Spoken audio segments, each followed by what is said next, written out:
नारद जी मथुरा पहुंच गए कंस के पास और कंस को जाकर के युक्ति बताई।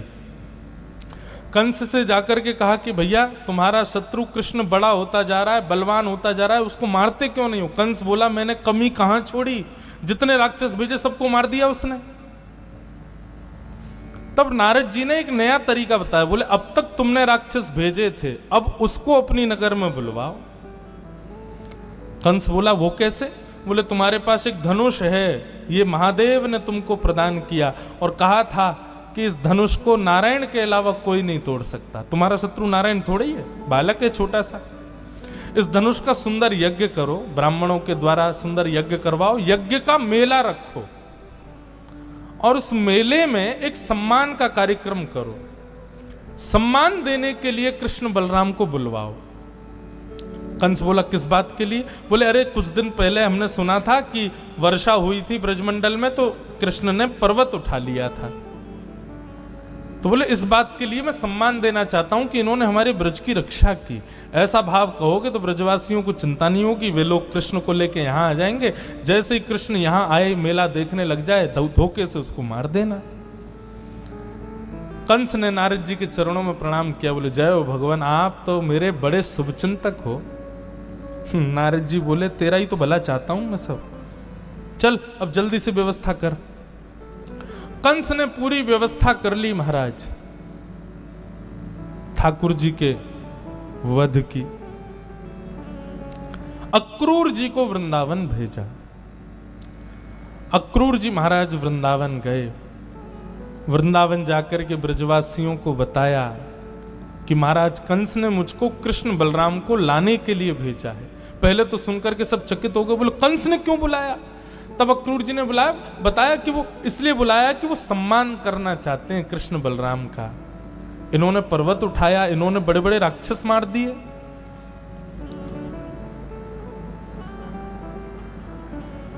ब्रजवासी तो सब मना करने लगे, लेकिन भगवान कृष्ण थोड़े से उदास हो गए और यशोदा मैया से बोले मैया सबके बालक घूमे जामे, सबके बालक बाहर जामे, मैं हमेशा यहीं रहूं। मुझे तो लगे मैया तू यही वृंदावन में ही मुंह को बूढ़ो कर देगी, कहीं जाने ही ना देवे। मेरा मन करे मैं मथुरा जाऊंगो। नन्हे से बाल कृष्ण की बात सुनकर के यशोदा मैया को भी लगा कि सबके पुत्र जाते हैं तो मेरा बालक भी बाहर जा सकता है। ठाकुर जी ने सबको कह दिया मैं परसों आ जाऊंगा, मुंह को जान दो। लेकिन पता नहीं क्यों ब्रजवासियों को बड़ी घबराहट हो रही है। ऐसा लग रहा है कि कहीं ऐसा तो नहीं कि हमारो लाला कहीं ऐसा वापस ही नहीं आवे, कंस बड़ा दुष्ट है, राक्षस है। तब अक्रूर जी की बात पर विश्वास करके ब्रजवासियों ने अनुमति दी कि ठीक है परसों आ जाइयो लाला। और ठाकुर जी ब्रज से जाने लगे। बहुत करुण भरा प्रसंग है बंधुओं। मैं लगभग 5 वर्ष हो गए मैं ठाकुर जी के ब्रज गमन लीला कहता ही नहीं कथा में, ब्रज से जाने वाली लीला नहीं कहता। यशोदा मैया की स्थिति, ब्रज की गोपियों की स्थिति बड़ी करुणमय है। यहां पर आप विचार करो बंधु, ठाकुर जी वचन दे के जा रहे हैं कि मैं परसों आ जाऊंगा, तो गोपियों की और ब्रजवासियों की स्थिति है कि वो श्री कृष्ण को पलक अपलक नेत्रों से देख रहे हैं कि परसों तक हम कैसे व्यतीत करेंगे कृष्ण के बगैर।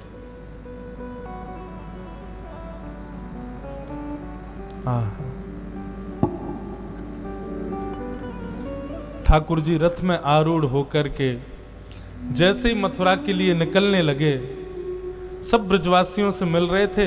अक्रूर जी महाराज ने सही समय जाना और यशोदा मैया को अंदर नंद भवन में लेके गए और कक्ष के अंदर बैठा के सब सच्चाई बता दी। बोले मैया ये कृष्ण आपका बेटा नहीं है, देवकी का बेटा है। कंस की क्रूरता की रक्षा के लिए वसुदेव जी रात्रि में आपके पास सुला गए थे। ये जितने राक्षस आए सब कंस ने भेजे आपके पुत्र को मारने के लिए। मां मैं आपसे कहूंगा धीरज रखना, बल रखना। विचार करो, आप तो 11 वर्ष बाद कृष्ण को भेज रही हो, परंतु जिस मां ने जन्म दिया उसने तो देखा ही नहीं आज तक कन्हैया को। इसलिए मां अब आप उम्मीद मत रखना कि कृष्ण लौट के आएगा।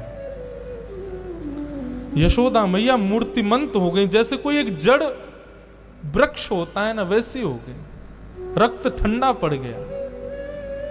कोई मां कैसे सुन सकती है इस बात को?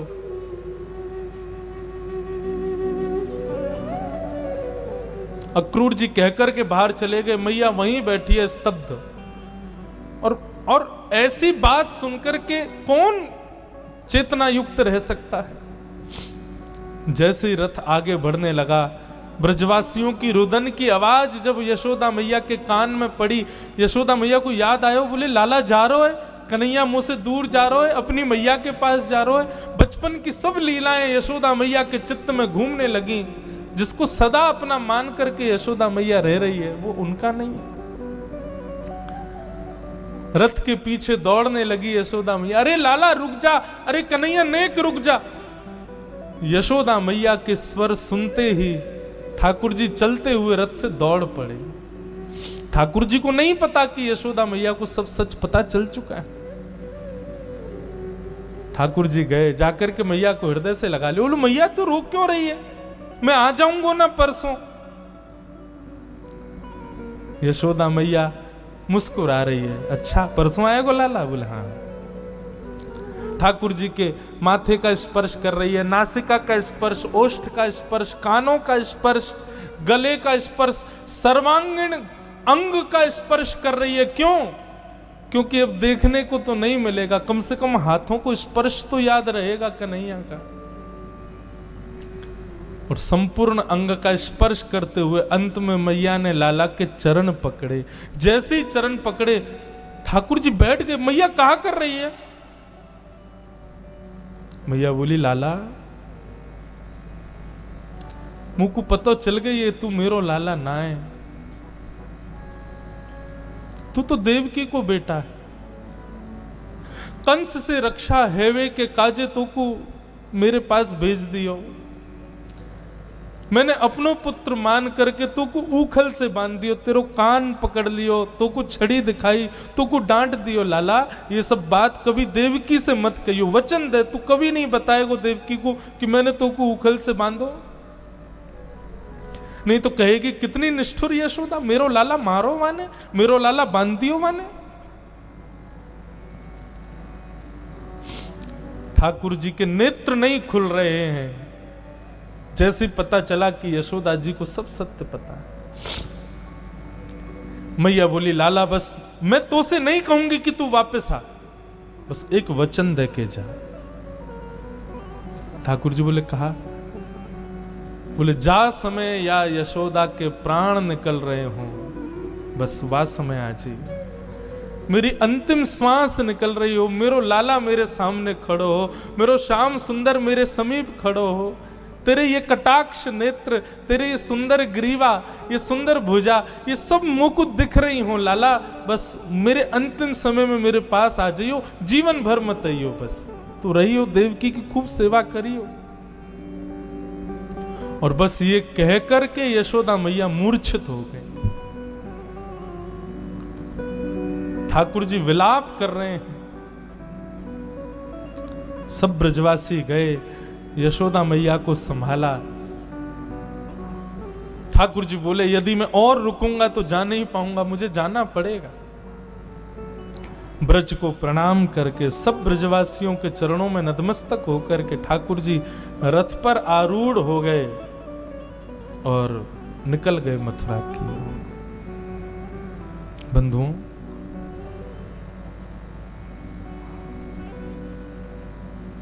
एक बात बताएं, श्री कृष्ण ब्रज छोड़ करके गए नहीं हैं। जीव कल्याण, मानव कल्याण, विश्व के कल्याण के लिए ब्रजवासियों ने श्री कृष्ण का दान किया है विश्व को।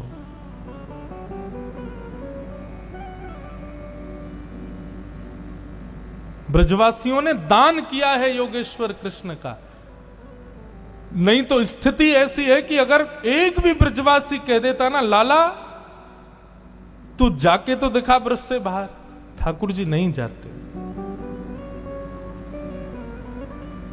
लेकिन ठाकुर जी यदि सदा ब्रज में रहते तो उनका ऐश्वर्य, उनका प्रभुत्व, उनका ज्ञान जो आज पूरे विश्व का कल्याण कर रहा है वो नहीं हो पाता। तो हम ब्रजवासी तो यही कहेंगे कि ब्रजवासियों ने दान किया है ठाकुर जी का। ब्रज की गोपियों ने, यशोदा मैया ने, इन सब ने प्रेम किया ठाकुर जी से, प्रेम करके उनका दान किया। जाओ, विश्व का कल्याण यदि ठाकुर जी से होगा तो हम दान करते हैं श्री कृष्ण का। प्रेम का मतलब सदा जो जिससे हम प्रेम करते हैं वो सदा समीप रहे, ये नहीं होता। तत्सुखे सुखित्वम, वो जिसमें सुखी उसमें हम सुखी। ठाकुर जी मथुरा गए। बंधुओं, अब हमारे अगर ब्रज की रस की परंपरा से अगर सुनोगे तो ब्रज की रस तो कहते हैं कि ठाकुर जी वृंदावन छोड़ के कभी गए ही नहीं। नंद नंदन कृष्ण तो सदा वृंदावन में हैं। ये आगे की लीला तो देवकी नंदन कृष्ण कर रहे हैं। आप कहोगे अलग थोड़ी है, एक ही है। एक ही है, पर जैसे घर का मानव अलग होता है और अपने दफ्तर का मानव अलग होता है, हम अलग अलग रूप धारण करते हैं। बस ठाकुर जी ने दो रूप बना लिए। प्रेमी श्री कृष्ण, प्रिय श्री कृष्ण तो सदा वृंदावन में रहते हैं, पर ऐश्वर्यवान, भगवतवान, अपनी योग्यताओं से परिपूर्ण श्री कृष्ण तो आगे की। अब देखना, आप खुद अनुभव करना, अभी तक की सारी लीलाएं आपने सुनी, बहुत सूक्ष्म ही सुनाई मैंने, पर अब की लीला सुनना लगेगा ही नहीं कि ये एक ही व्यक्ति है। पूर्ण रूपेण परिवर्तन आ जाएगा। वहां श्री कृष्ण अपनी प्रभुता छुपाते हैं, प्रकट करते भी हैं तो ब्रजवासी मानते नहीं है, लेकिन अब प्रभुता प्रकट करेंगे और सब स्वीकार करेंगे कि ये भगवान है। ठाकुर जी मथुरा पहुंचे। मथुरा में अटारियों पर गोपियां खड़ी हैं। मथुरावासी ठाकुर जी को घूर रहे हैं, टकटकी लगा करके देख रहे हैं, और सब वही चर्चा कर रहे हैं, ये वही है जिसने पूतना मारी थी, ये वही है जिसने गिरिराज पर्वत उठाया, ये वही बालक है। ठाकुर जी एक दर्जी के यहां गए, वहां से वस्त्र पहन के आए, एक जगह से माला धारण करके आए, एक जगह से कुब्जा नाम की एक कुरूपणी जा रही थी, 3 जगह से उसकी कमर टेढ़ी थी। वो जैसे ही बगल से निकलने लगी, ठाकुर जी ने उसको सुंदरी कहकर के पुकारा और उसको समीप बुला करके उसके हाथ से चंदन लगवाया और अपनी उसकी ठोड़ी पकड़ करके भगवान ने झटका दिया, सुंदरी बन गई, स्वरूप प्रदान किया और कहा अब कंस के यहां रहने की आवश्यकता नहीं, जाओ वृंदावन में रहो ब्रजवासियों के संग। भगवान जैसे जैसे मथुरा में प्रवेश करते जा रहे हैं, तैसे तैसे मथुरावासी ठाकुर जी के रूप पर मोहित होते जा रहे हैं। एक कुबलिया पीड़ नाम का हाथी था जो कि विक्षिप्त था बुद्धि से, उसको कंस ने और मदिरा पान करा दी, मद्यपान करा दी तो और ज्यादा पागल हो गया। ठाकुर जी को देख करके जैसे ही भगवान के ऊपर आक्रमण करने के लिए गया, ठाकुर जी ने उसके सूंड पकड़ करके उठा के पृथ्वी में पटक दिया। दोनों दांत टूट गए।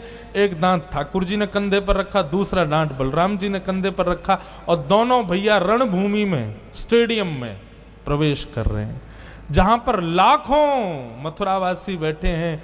50 सिद्धि ऊपर सोने के सिंहासन पर कंस बैठा है, बड़े बड़े मल्ल युद्ध करने के लिए खड़े हैं, और वहीं प्रवेश द्वार पर शंकर जी का वो धनुष रखा है जो प्रदर्शनी में था, सब देख रहे थे उसको।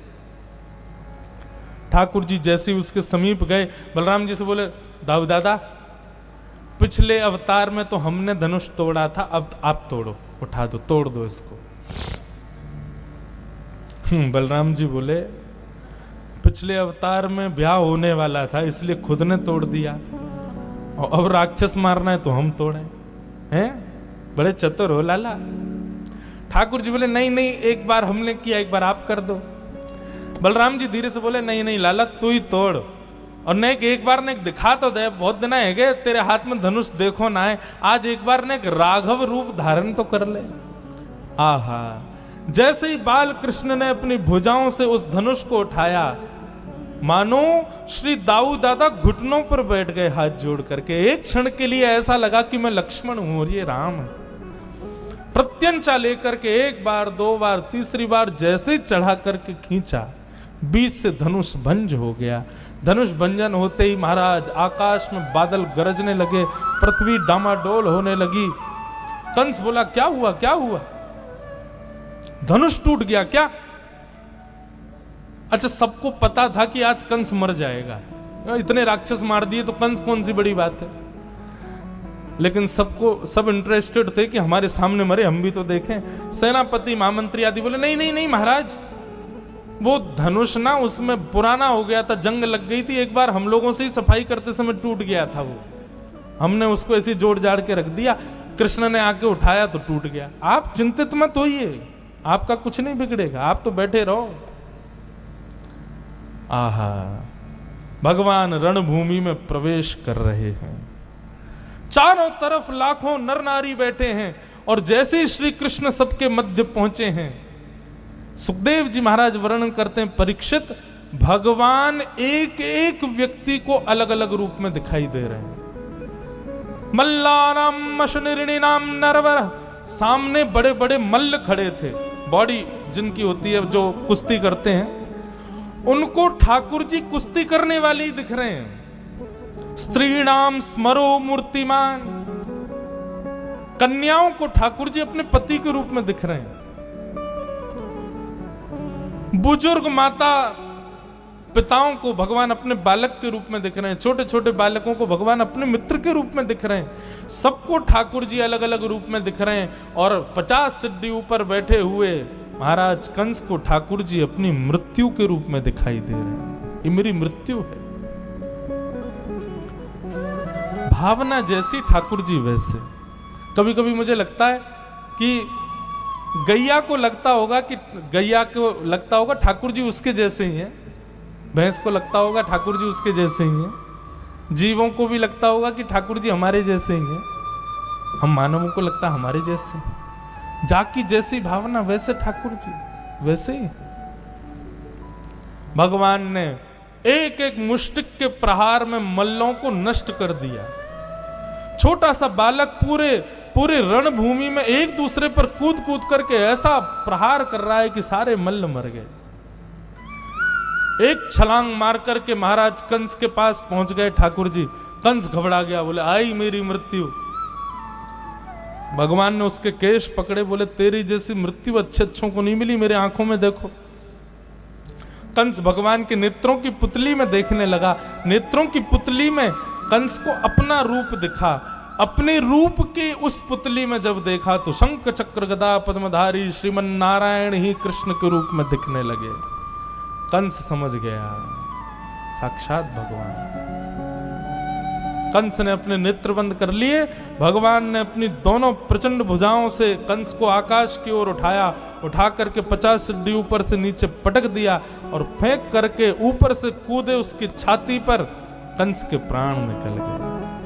सब ब्रजवासी जय जयकार करने लगे, करताल बजाने लगे। मथुरा वासियों ने दौड़ करके ठाकुर जी को अपने कंधे पर उठा लिया, नाचने लगे, गाने लगे, बोलो कंस मर्दन भगवान की। कंस का वध हो गया। मथुरा वासियों के प्राण आ गए मानो वापस। जैसे तैसे अब इस राक्षस के क्रूरता से हम बच जाएंगे। ठाकुर जी ने तुरंत कारागृह की ओर दौड़े। ठाकुर जी जहां माता देवकी बैठी।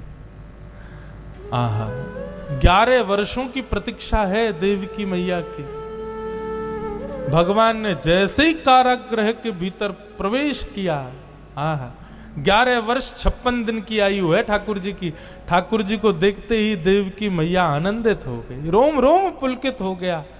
पहले तो देहाभिमान शून्य हो गई, पैर रख कहीं रही हैं, जा कहीं रही हैं, बैठ कहीं रही हैं, सुध भी नहीं है मैं कर क्या रही हूं।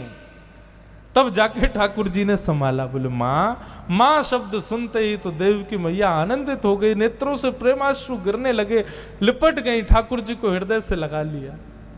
11 वर्ष 56 दिन बाद आज श्याम सुंदर मिले।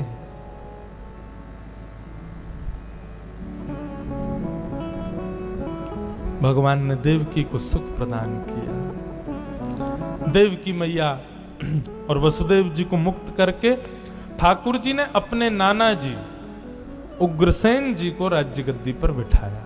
बंधुओं, भगवान कभी राजा नहीं बने, ना तो मथुरा के राजा बने ना द्वारिका के राजा बने। ठाकुर जी ने सदा राज्य गद्दी पर उग्रसेन को ही बैठाया। कंस के पिताजी, उनका राज्य तिलक किया, मुकुट पधरा दिया, परंतु सब लोग मानते राजा ठाकुर जी को ही थे।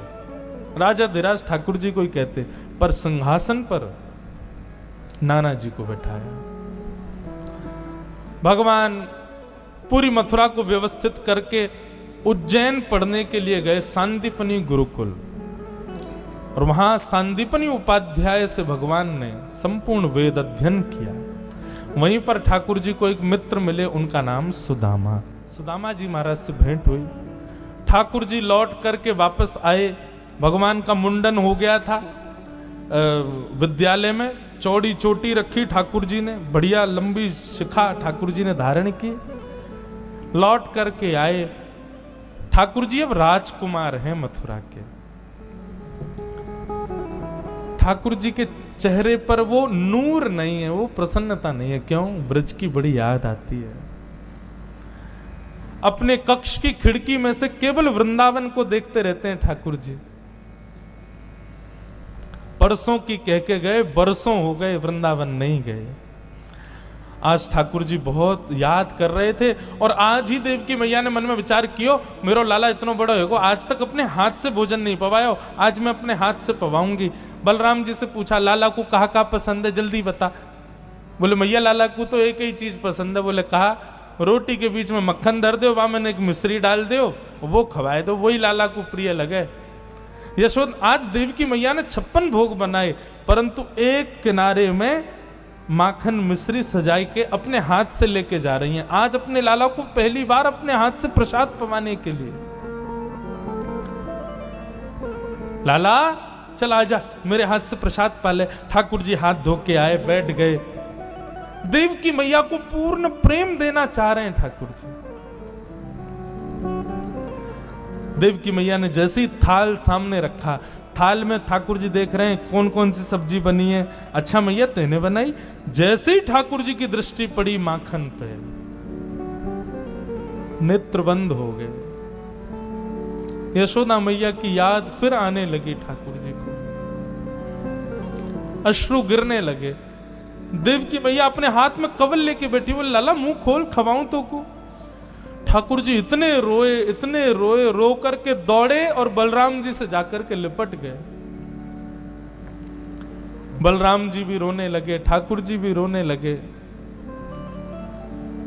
देवकी मैया भी रोने लगी। वसुदेव जी से जाके बोली, देखो ना, समझाओ कृष्ण को, बहुत रोता है। तब वसुदेव जी ने कहा, हमारो इतना अधिकार ना है, हम तो जाने भी ना है कन्हैया को कहा अच्छो लगे कहा बुरो लगे। अगर कन्हैया को सखा उद्धव जाके समझाएगा तो शायद मान जाए। वसुदेव जी ने उद्धव जी से कहा, तुम कृष्ण को समझाओ ना, बहुत रोता है। उद्धव जी महाराज कौन है बंधुओं? बृहस्पति के शिष्य हैं, बुद्धि में बहुत प्रबल हैं, ज्ञानी नाम अग्रगण्यम, यदि कह दिया जाए तो कोई अतिशयोक्ति नहीं। वृष्णी नाम प्रवरो मंत्री कृष्णस्य दयितः सखा, शिष्यो बृहस्पतिर साक्षात उद्धवो बुद्धि सत्तमा। बहुत विद्वान है उद्धव जी। उद्धव जी गए, ठाकुर जी को कक्ष में लेके अंदर से किवाड़ बंद की। ये परब्रह्म है। पूरे विश्व को ठाकुर जी आप सिखाते हैं कि चीज से डी अटैच होना सीखो, व्यक्ति किसी चीज में आसक्ति मत रखो, किसी वस्तु से आसक्त मत हो। और ये परब्रह्म की दशा देख रहा हूं मैं, जिसकी भ्रगुटी पर तीनों लोग नाचते हैं, आज वो उन गंवार ब्रजवासियों के लिए रो रहा है।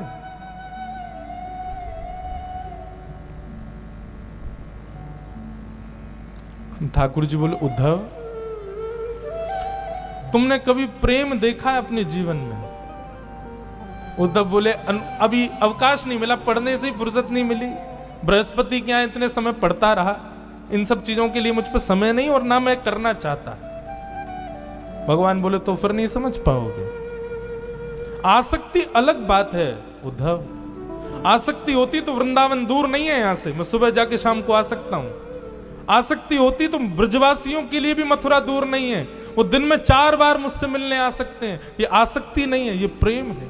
यहां मिलने की भी इच्छा नहीं है, पर स्मृति है, ये आसक्ति नहीं है।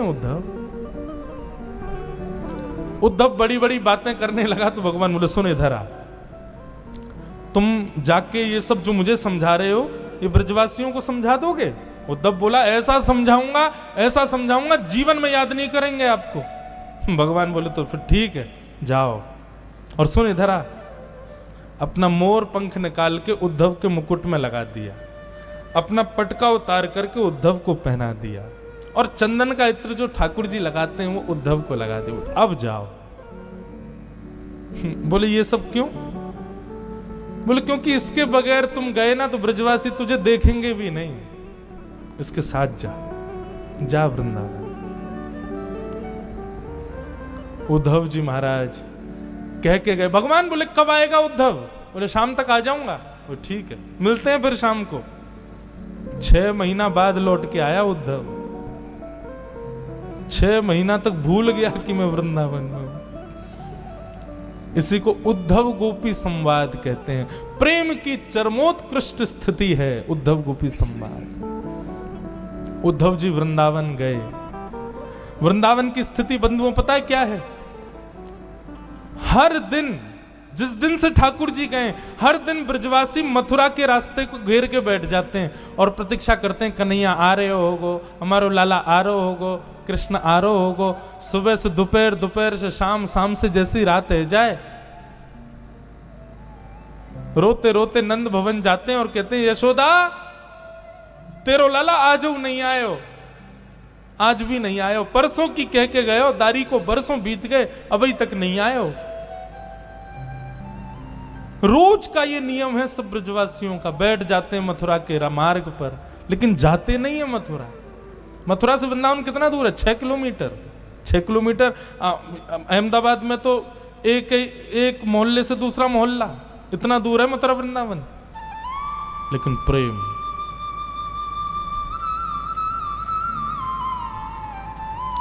आज जैसे उद्धव जी का रथ आता दिखा, ओहो, रथ देखते ही मानो ब्रजवासियों के प्राण आ गए। सब दौड़ गए, बोले अरे लाला आगो, कन्हैया आगो, हमारो कन्हैया आगो, हमारो श्याम सुंदर आगो, हमारो मधुसूदन आगो। सब दौड़न लगे। बोले हम तो पहले ही जाके मिल लेंगे, लाला को गोदी में उठा लेंगे, लाला को हृदय से लगा लेंगे। ठाकुर जी का सबसे प्रिय मित्र मधुमंगल नेत्रों से आंसू गिर रहे हैं, मेरो कन्हैया आगो, मेरो लाला आ गयो। श्री दामा ठाकुर जी का दूसरा मित्र एक वृक्ष के नीचे थोड़ी दूर तो दौड़ा, फिर वृक्ष के नीचे बैठ गया। मधुमंगल बोलो अरे तू बैठ क्यों क्यों? ठाकुर जी आ गए, हमारो लाला आ गए, चलना जल्दी।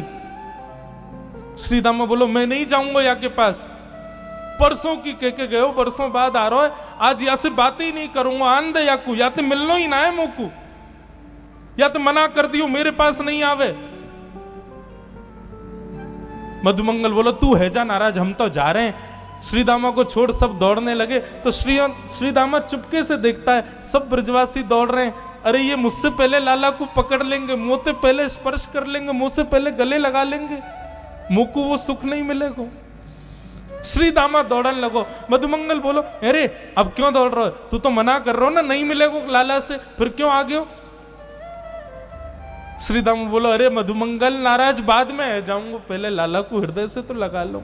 इतनी पीड़ा, इतनी वेदना सही है बरसों तक हमने, आज लाला को अंक में तो भर लूं, एक बार गले लगा के फिर रूठ के चलो जाऊंगा, फिर नहीं मिलूंगा यहां से। रथ बीच रास्ते में ही घेर लिया सब ब्रजवासियों ने।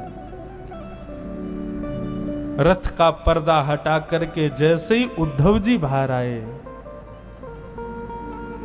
ब्रजवासियों ने उद्धव को देखा ही नहीं। ब्रजवासी सब अभी भी रथ के अंदर ही झांक रहे थे कि पर्दे के अभी ये कोई सेनापति आया है, कृष्ण अभी भीतर बैठे होंगे। सब उचक उचक के देख रहे थे। उद्धव जी बोले जय श्री कृष्ण। मधुमंगल श्री राम बोले हाँ भैया जय श्री कृष्ण, किनारे हटना तू, जल्दी खोल, लाला को बुला बाहर। उद्धव बोले और कोई नहीं है रथ में, मैं ही आया हूं, मैं कृष्ण का सखा हूं, मेरा नाम उद्धव है। श्री कृष्ण आप सबको बहुत स्मरण करते हैं, इसलिए उन्होंने मेरे द्वारा आप सबके लिए पत्र भेजा, स्मृति पत्र भेजा। जैसे ब्रजवासियों ने सुना स्मृति पत्र भेजा है,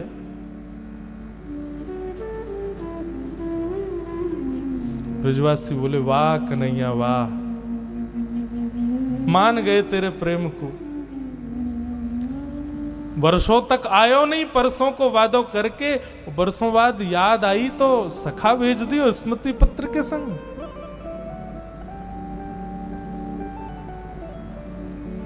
लेकिन अब किससे कहें, उद्धव से क्या कहें ब्रजवासी? मानो मधुमंगल श्रीदामा तो वहीं बैठ गए। उद्धव ने कहा क्षमा करें पर मुझे शीघ्रता है, आप ये बताएंगे कि नंदरानी यशोदा का घर कहां है? मधुमंगल बोला नदी दिख रही है, इसके किनारे किनारे चले जाओ, इस नदी का जहां उद्गम है ना वही है नंदरानी यशोदा का घर। बोले नदी का उद्गम घर से? नदी तो पहाड़ों से आती है, घर से कौन सी नदी आती है? मधुमंगल बोला तुम नहीं समझोगे। रोज कृष्ण विरह में ब्रज की गोपियां नंदरानी यशोदा आपस में मिलजुल करके कन्हैया की लीलाओं का चिंतन करती हैं, रुदन करती हैं। वर्षों से रो रही उन गोपियों के नेत्रों के अश्रु नदी बन के बह रहे हैं। उद्धव जाओ, इसका उद्गम जाए वही नंद भवन। उद्धव को पहला झटका तो वहीं लगा। उद्धव के विचार में भी नहीं था ऐसा प्रेम होगा ब्रजवासियों का।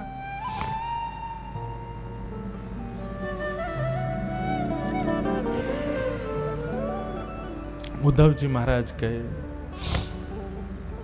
यशोदा मैया से मिले, नंद बाबा से मिले। स्थिति वर्णित की नहीं है। भागवत में फिर एक गीत आता, उसको भ्रमर गीत कहते हैं। बहुत सुंदर प्रसंग है बंधुओं ये उद्धव ब्रज गमन। गोपियां आपस में चर्चा कर रही हैं, उद्धव बैठ करके सुन रहे हैं। कोई गोपी कह रही है कल तो कन्हैया ने मेरी मटकी फोड़ दी। मैंने कही अरे लाला तेने मटकी क्यों फोड़ी? बोले तू नहा के ना आई ना, या मेरे तो नवा दियो मैंने। कोई गोपी कुछ बता रही है, कोई गोपी कुछ बता रही है। सबकी बातें उद्धव सुन रहे हैं। सबके बीच में बैठी श्री जी, किशोरी जी, राधा रानी से किसी गोपी ने पूछा, बोले श्री जी हम सबके स्वप्न की बात आप सुन रही हो, आप अपने स्वप्न की भी तो बताओ, आपके स्वप्न में श्याम सुंदर कैसे आते हैं?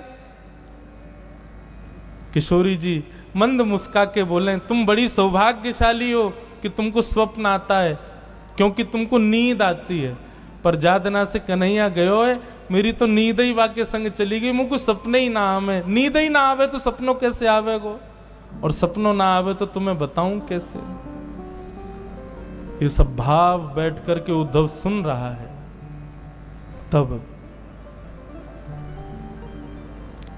मधुपक तब बंधो माश प्रशांग्रिम सपत्न्याः कुछ विलुलित माला कुंकुमश्मश्रुभिर्न बृहतु मधुपतिस्तन्मानिनी नाम प्रसादम यदु सदसि विडंब्यम यस्य दूतस्त्वमिद्रक।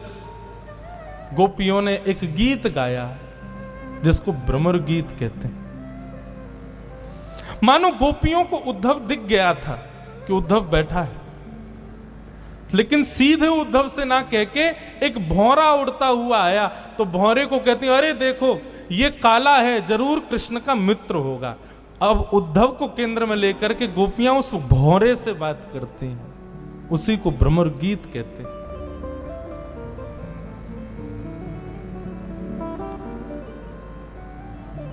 उद्धव जी महाराज गोपियों के चरणों में बैठ करके उनकी प्रेम की चर्चाएं सुन रहे हैं।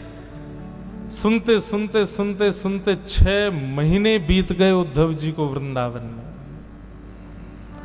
और 6 महीने बाद जब स्थिति ये हो गई कि उद्धव जी स्वयं को भी गोपी मानने लगे, स्वयं भी कृष्ण विरह में रुदन करने लगे, स्वयं भी कृष्ण विरह आतुर होकर के गलियों में विचरण करने लगे, तब उद्धव जी को याद आया कि अरे मैं गोपी नहीं हूं, मैं उद्धव हूं।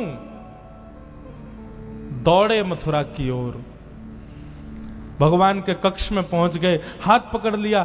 उद्धव जी की दशा बिल्कुल बिगड़ चुकी थी। उद्धव जी ने हाथ पकड़ा, बोले चलो मेरे साथ। भगवान बोले उद्धव तुम तो शाम को आ रहा था भाई, 6 महीना बाद लौट के आया है, क्या हुआ? ब्रज में सब ठीक है ना?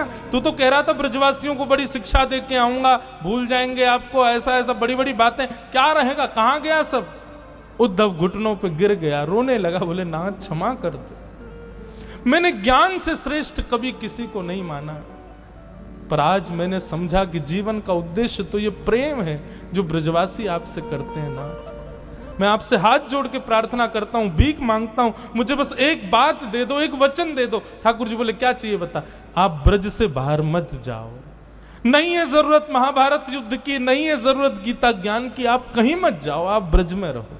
इन ब्रजवासियों को छोड़ने को आपका अधिकार नहीं है ठाकुर जी, मर जाएंगे आपके विरह में, ये वचन दे दो मुझको, बस आप मत जाओ कहीं, मैं संभाल लूंगा सब, आप रहो वहीं पे। देवकी को मैं संभालूंगा, वसुदेव जी को मैं संभालूंगा, पूरी द्वारिका नगरी मैं बसाऊंगा, सब कार्य आपके जो है सब मैं करूंगा, पर आप इन ब्रजवासियों के पास रहो, आप इनसे दूर मत जाओ।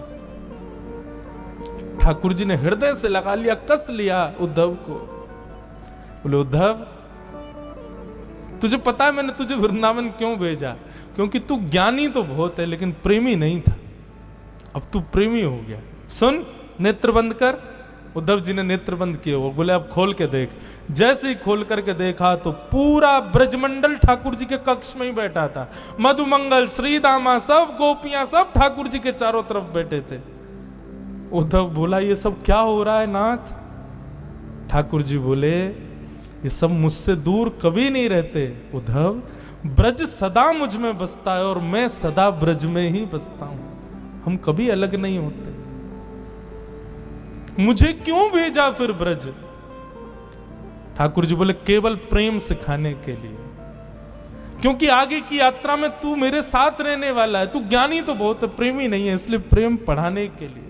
बंधुओं, लोग अर्जुन और उद्धव में यदि मुझसे पूछें कि भगवान का प्रिय कौन? उद्धव। अर्जुन को तो भगवान ने पढ़ाया था महाभारत में, लेकिन उद्धव की ट्यूशन टीचर तो हमारी श्री राधा रानी है, हमारी ब्रज की गोपियां, उन्होंने पढ़ाया, ब्रजवासियों ने सिखाया उद्धव को। अद्भुत है उद्धव।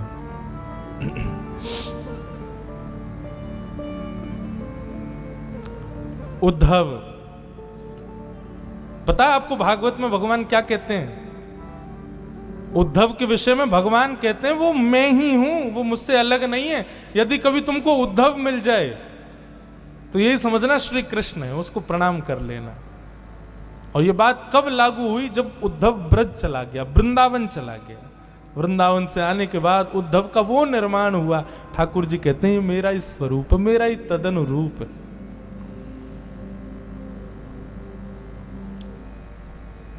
उद्धव जी महाराज यमुना जी के तट पर गए और अपना आंचल, अपने वस्त्र के पल्लू को फैला करके उद्धव जी महाराज विधाता से कहते हैं कि शाम हो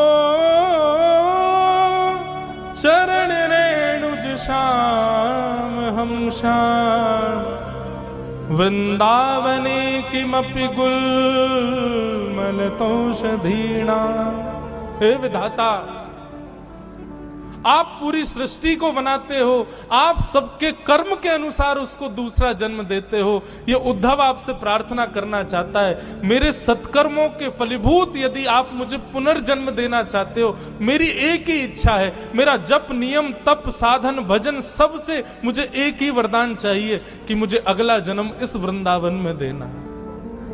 और एक और बात, मुझे मानव मत बनाना, एक वृक्ष बनाना।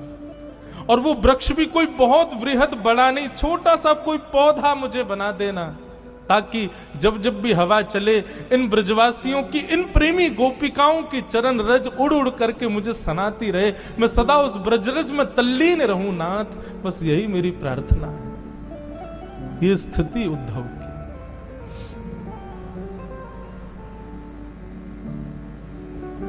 ऐसे उद्धव जी को हम प्रणाम करते हैं। उद्धव जी की एक विशेषता है बंधुओं, आपको पता है जब द्वारिका में यदुवंशियों को संतों ने श्राप दिया कि संपूर्ण यदुवंश नाश हो जाए, तो सारे यदुवंशी गए भगवान के पास और भगवान से कहा आप दुनिया के श्रापों को दूर करते हो, आपके खुद के परिवार को श्राप लग गया, ठाकुर जी इसको दूर करो। भगवान बोले सोचने दो। अब यदुवंशियों में उद्धव भी आता, उद्धव कोने में ही बैठा था। भगवान बोले एक उपाय है। बोले क्या? बोले हमारे सौराष्ट्र में एक शंकर जी का मंदिर है, उसका नाम है सोमनाथ। ये सोमनाथ मंदिर जो है ये श्रापों को दूर करने के लिए प्रसिद्ध है। बोले कैसे? तब भगवान ने कथा सुनाई। बोले चंद्रमा जो है ना, इसके ससुर जी हैं दक्ष। दक्ष की बेटियों से इनका ब्याह हुआ है, परंतु चंद्रमा सबसे ज्यादा रोहिणी नाम की पत्नी से प्रेम करते हैं। तो बाकी की पत्नियों ने अपने पिता से आके शिकायत कर दी, बोले कि आपका दामाद एक ही उससे रोहिणी से ही प्रेम करता, हमसे नहीं करता। दक्ष प्रजापति ने श्राप दे दिया, बोले कि तुम बहुत अपने रूप का अभिमान करते हो, जाओ तुम अपने रूप से विहीन हो जाओ। चंद्रमा ने कहा ससुर जी आपने हमको श्राप तो दे दिया, लेकिन ये नहीं विचार किया कि मैं स्वरूप से विहीन हो जाऊंगा तो सारी बेटियां आपकी विधवा हो जाएंगी। दक्ष बोले ये तो मैंने सोचा ही नहीं। तब क्या करें? तब चंद्रमा ने आकर के यही सौराष्ट्र में तपस्या की, तब महादेव प्रकट हुए। तब महादेव ने कहा ठीक है 15 दिन तक आप अपने ससुर जी के श्राप में रहोगे, आपका रूप घटेगा, पर उसके बाद 15 दिन का हमारा आशीर्वाद रहेगा, आप पुनश्च अपने रूप में आ जाओगे। तो एकम से अमावस्या तक चंद्रमा श्राप में रहते हैं और पूर्णिमा तक फिर आशीर्वाद में रहते हैं। ये कथा भगवान सुना रहे हैं अपने सब कुल के लोगों को, यदुवंशियों को। बोले ऐसा भैया सोमनाथ है तो चलो नाव की व्यवस्था करो, द्वारिका से सब लोग नाव में बैठ कर के सौराष्ट्र जाएंगे, सोमनाथ भगवान का पूजन करेंगे, ब्राह्मणों को दान करेंगे और फिर वहां सोमनाथ भगवान हमारे श्राप को नष्ट कर देंगे। यदुवंशी नाचने लगे, जय हो आनंद आ गए, जय हो बालकृष्ण की जय, द्वारिकाधीश की जय, हमारा श्राप दूर हो जाएगा। उद्धव भगवान को देख रहा था तिरछी नजर से। भगवान बोले क्या बात है? बोले इनको सबको जाने दो फिर बताऊंगा आपको। जब सब चले गए तब उद्धव बोला मैंने बहुत चतुर देखे लेकिन आप जैसा चतुर नहीं देखा मैंने। भगवान बोले क्या हो गया? बोले भगवान बहुत विद्वान है उद्धव। उद्धव बोले ये श्राप लगना, मोक्ष मिलना, पाप होना, पुण्य होना, सूतक लगना, पातक होना, ये सब वहां होता है जो ब्रह्मा ने सृष्टि बनाई है। ब्रह्मा की बनाई हुई पृथ्वी पर ये सब चीजें लागू होती हैं। और आपकी जो द्वारिका नगरी है ना, इसको विश्वकर्मा ने बनाया है, ये ब्रह्मा के द्वारा बनाई हुई नगरी नहीं है, इसलिए यहां किसी को श्राप नहीं लगता। भगवान तुरंत उठे, उद्धव का मुंह बंद के बोले चुप, बिल्कुल शांत, ये बात यहां से बाहर नहीं जानी चाहिए। बोले ठाकुर जी आप जबरदस्ती यदुवंशियों को लेकर के जा रहे हो ताकि सौराष्ट्र में जैसे ही वो नाव से उतरे और ब्रह्मा के द्वारा बनाई गई पृथ्वी पर पैर रखेंगे, पैर रखते ही उनको सबको श्राप लग जाएगा। अभी तक किसी को श्राप लगा नहीं है, आप लगवाने के लिए लेके जा रहे हो उनको, ऐसा क्यों कर रहे हो? तो भगवान बोले इसीलिए मुझे तू बहुत प्रिय है, क्योंकि तू सब जानता है, बहुत विद्वान है उद्धव। बल का अहंकार है इन यदुवंशियों को। मैं इनके रिश्तेदार हूं, मैं इनका कुल का व्यक्ति हूं, भगवान इनके कुल में, इसका मद है इन लोगों को। और मैं अपनी लीला पूरी करके गया, इनको छोड़ गया तो यही भार बन जाएंगे पृथ्वी का, इसलिए मुझे करना पड़ेगा।